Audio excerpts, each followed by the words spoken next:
I'm here in Medjugorje, and what's your name? With Mariana. And where are you from? I am originally from Colombia, but I am in Florida and living in Florida, and I'm with a group that is coming from Florida, United States. Amazing. There's a big community there, no? Colombiana. Yes, yeah, definitely. And you are the second time here now. How is the experience now coming back? It is beautiful. Yeah. It is like a refuge of peace and a place where I come to get my strength for the battle at home. It's a place where I come to, just lift up my spirits, get some graces that I can use to take back to my daily life. And you felt you needed to come back, you told me before? Yeah. When I came this time of year last year, and just immediately I remember saying, I don't know if I'll ever want to travel anyplace else, because this is just the peace that you feel here is incredible. And I don't know, you can travel the world to beautiful places, but here you feel like a peace that is like touches all parts of your physical, emotional, spiritual health. So you feel healing here? Yeah, definitely. Yeah, there's a lot of healing. To me 3 years. It's a healing retreat, you know. Yeah. And what would you tell people now? Why come to Medjugorje? I think you should come to Medjugorje because Our Lady's here. Yeah. I think you should come here because there's a lot of prayer here. Mm-hmm. And with that, I think comes so many graces from God. Like you just feel like the mercy of God in everybody that you meet. Yeah. And so I think with so much intercession, there's a lot of really beautiful spiritual gifts that everybody receives here. And you always have been Catholic? Never went astray? I did go astray, yeah. I was raised Catholic, but around when I was 17, my parents got divorced and I really fell away from my faith. I remember saying, I'm going to try to live my life without God, and I did. And I lived my life without God for maybe 4 or 5 years, and it was terrible. It was a mess. For me, it was a mess. I tried the same thing. It was a mess. It was a terrible mess. Like digging a hole, but you're trying to get out, but you're digging it deeper and deeper and deeper. Same experience, you know. Yeah. And what would you tell people? I mean, it hurts to see when the parents are fighting, when they're divorcing. What now you came back to the faith? First of all, how did you come back to the faith? Mary. Yeah. How would you describe that process? I fell away from the faith, but in the back of my head, I always kind of knew like there was that Catholicism was true, that the faith is good. And I knew I would eventually try to come back. It's like I wanted to, but I was so like caught up in sin that it was really hard to. I was like chained. Yeah. And whenever I would try to come back to the faith, I would end up like falling back, you know, in mortal sin here, back and forth. I know it was about that. very hard to get out of it. And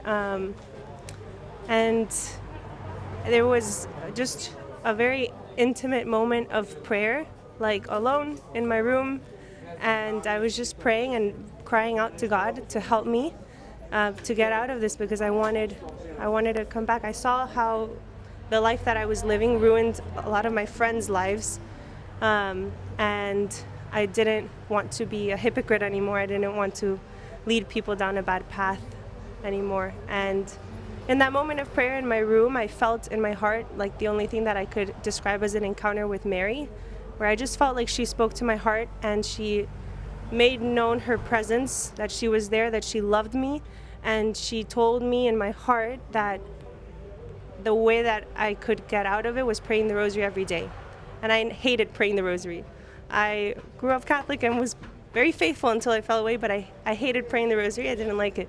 But after that experience, I started praying the rosary every day, and it was like I was walking with Mary every time I prayed the rosary. I lost all of my friends because I distanced myself from a lot of people that I needed to put myself in a better environment. So I was really alone.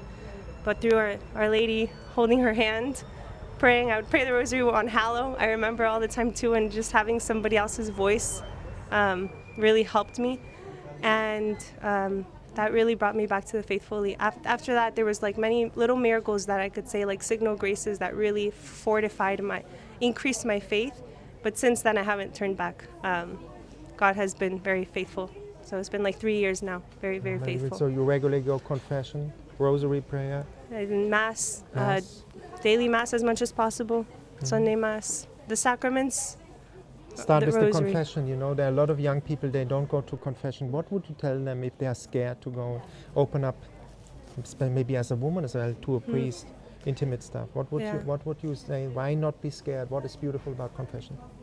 I think confession is beautiful because it is like God's mercy overflowed. Like when you go to confession, you're not confessing to the priest that you see there, but he's just taking the place of Jesus. Like Jesus is actually the one there. And I would say if you're afraid, just know that no priest is ever going to remember your sins because they hear so many a day, and they're not judging you. Nothing will surprise them. But I would just encourage you to, one, go, don't put it off. You're going to feel tempted not to go because the devil does not want you to go. So you'll feel the most like repulsed of going right when you make the decision to go. But stay strong, stay by your decision, and pray before and pray that God speaks through your priest, and pray with an act of confidence that you know that it's him speaking through him. But yeah, I And you encourage feel you to happy, go. joyful after you want to embrace Oh my everybody? gosh. It's like a huge weight lifted off your shoulders and you feel more like yourself again after. Well, exactly, you know? Yeah. And you know, our faith states when we are in a state of grace, we can receive the Eucharist. It seems a lot of young people especially don't understand what's the Eucharist. Can you explain? Yeah. Well, the Eucharist is the body and blood of Jesus Christ. That is Jesus truly present there. And I don't know, I think it's his way of wanting to stay with us. He was so gracious, so merciful that when he died, resurrected for our sins, for our salvation, he didn't just leave us, but he's with us in a very spiritual way, always, but even in a very physical way in the Eucharist, because he knows that we are physical beings. We're body and soul, but body and soul. So I think that he has mercy for us who we need kind of that physical reassurance. And he just does it in the most humble way possible, a little piece of bread, still wanting to like be gentle with us and encourage our hearts to soften and to also be humble like him. Yeah, That's what I would say. So beautiful. And you made the experience also in Medjugorje that school of surrender, that you need to surrender your things to God and then you can let go. He's fighting for us. That's written in Exodus 14:14. I'm God, I fight for you. Be still. Surrender to me. Yeah. Is that easy for you to do? And did you make the experience that when these problems come, this huge problem, that's call from God, please surrender now this thing to me. Yeah. You don't have to figure it out? Yeah, that's funny that you mentioned that. I feel like that's been the theme of my trip this time. Yeah, I think it's definitely not easy, but you feel it here. One of the things that I sort of brought to the trip with me was this intention of like my vocation, like where's God calling me in my life? I just moved states. There's a lot of life changes and I just don't like, well, God, what is your will for my life? What are you calling me to? And it was kind of like on my mind a lot. And as you get older, I think it starts to become more prevalent in your mind. And being here just reminded me of like what it's all about. And what is it all about? Yeah, I was in the veneration of the cross on Friday, and I just saw Jesus on the cross. And sometimes surrendering can be really tough because the things that are the toughest to surrender are probably like your biggest battles in life. They're probably the thing that is weighing you down the most, that you want to have the most control over, but it's just probably not going your way. And just seeing him on the cross reminded me that, one, like, if he suffered that much, then, like, he must really love me. He must really love all of us. And it may click in the heart, not here, but in the heart? In the heart, yeah. Because sometimes we know it, but it takes setting the time aside in prayer to actually experience it and bring that head knowledge to the heart. So, and so seeing him in the cross really reminded me that, and seeing him surrender the way that he did on the cross, like, made it a little bit easier for me to surrender as well. You know, a priest said Jesus became human to experience all what happened, violation. He was naked on the cross. It's always depicted, but he was naked on the cross. They want totally humiliate. He want to experience every facet of human suffering, you know, that he can relate now. You know, he came into from an eternity to into timely realm. And did you experience when you live in the intention, thy will be done, that you are more in peace and joy in the divine will? Yeah, definitely. It takes a lot of pressure off of me, I think, to try to live that way, that it's not up to me. It's tough because our human nature makes it, you want to take control of it. At least I do a lot of times. Me too. But that just makes it a lot easier. And that's like definitely Mary's example, that she said that first, you know, thy will be done as well. She said it first, and Jesus before in the Garden of Gethsemane, he said, but thy will be done. And thy will that's be done. this open secret. It's in the Our Father, thy will be done. And just for you, you know, I go through process, what is the vocation, but it's good step by step and ask God. A priest told me just, it was very beautiful, if this is not the way, take this desire out and strengthen the other desire. Show me which desire should be strengthened, and he will give you, oh, okay, now I know about this. Okay, now I know from this side about it. Okay, now I know about, you know, like this, and you will find it that way. That's what I found. Yeah. And also, where your enthusiasm, you know, St. Ignatius of Loyola, he says, where's your enthusiasm? Entheos, in God. Where are you on fire? Like, you know, today the message was, be on fire. I want the fire to be kindled. You must be on fire. Yeah. Whatever it is, be on fire, and you're shining already because you have to have the fire. Yeah. And you have a favorite saint?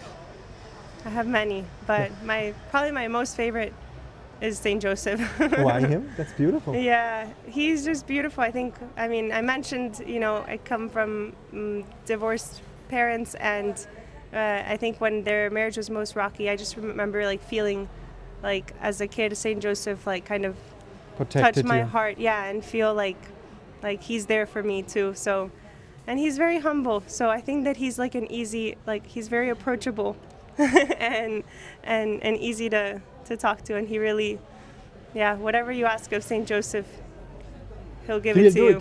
Yeah, he's really awesome. Beautiful. And you have a favorite Bible scripture? I think in general, you don't need to know it word by word. The one that comes to mind for me that I reference to a lot is, I'm probably not going to quote it correctly, but it's like, that's okay. Where sin or trouble abounds, grace abounds even more. Yes. And I think that in, you know, sometimes you see the state of the world right now and you're like, oh my gosh, like what is going on?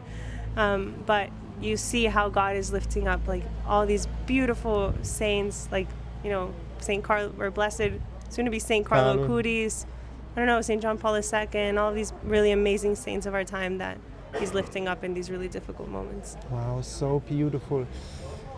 What can I say? Thank you for the beautiful interview. Thank you so much. You're very welcome. Thank you.